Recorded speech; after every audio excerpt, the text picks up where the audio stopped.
साथियों, रामलीला मैदान से बदला माहौल।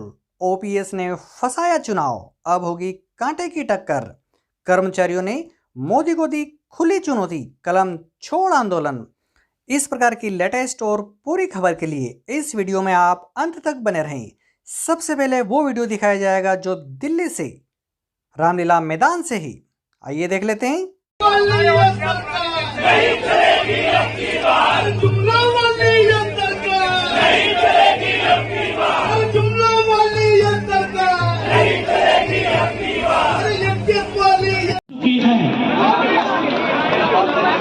अब मुद्दे की बात थोड़ा कर लो।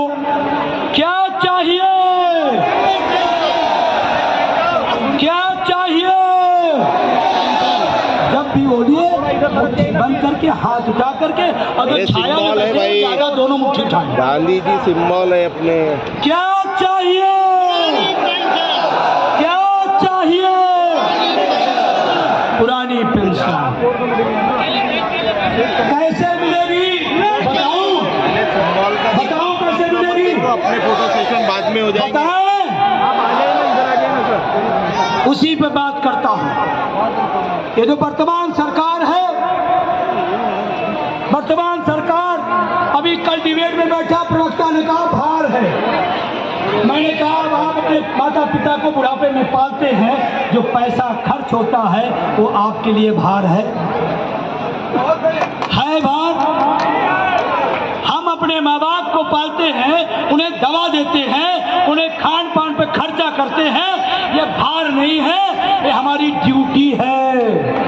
क्या है? वो हमारी ड्यूटी है और हम सरकार के लिए काम करते हैं।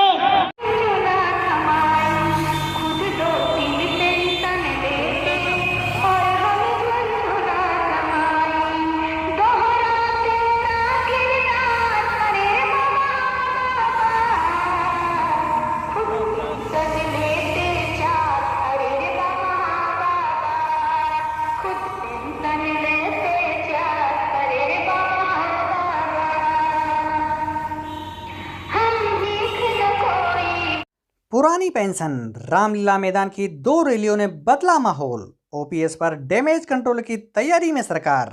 पूरी खबर दिल्ली से लगी है, आइए देख लेते हैं। एनपीएस स्कीम में शामिल कर्मचारी 18 साल बाद रिटायर हो रहे हैं, उन्हें क्या मिला है, इस पर भी बात करेंगे।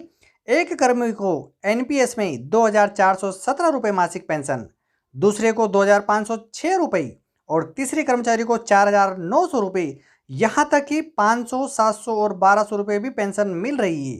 अगर यही कर्मचारी पुरानी पेंशन व्यवस्था के दायरे में होते तो उन्हें प्रति माह 15,000 से लगाकर 45,000 रुपये तक मिलते।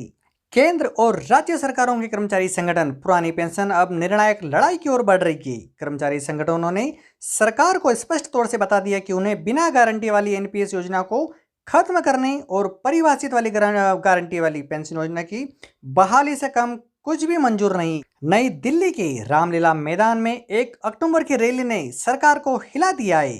सरकारी कर्मचारियों की इतनी भीड़ जुटी जिसने केंद्र सरकार को सोचने पर मजबूर कर दिया है। केंद्र सरकार के सूत्रों का कहना है कि पुरानी पेंशन को लेकर रामलीला मैदान की 2 रैलियों ने माहौल बदल दिया है। अब पुरानी पेंशन पर भाजपा को सियासी चोट का डर सताने लगा है। विपक्षी दलों ने इन रैलियों को सियासत की पिच पर लपक लिया है। अब इसके राजनीतिक नुकसान से बचने के लिए केंद्र सरकार डैमेज कंट्रोल की तैयारी में। क्या तैयारी की जा रही है, इस पर चर्चा करते हैं। केंद्र सरकार के सूत्र बताते हैं कि ओपीएस पर लगातार चर्चा हो रही है।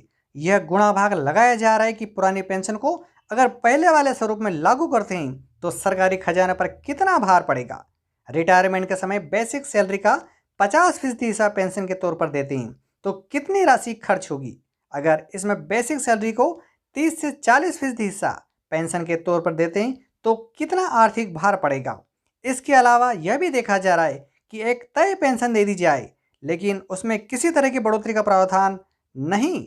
महंगाई राहत तो दूसरे भत्ते पेंशन में शामिल नहीं होंगे।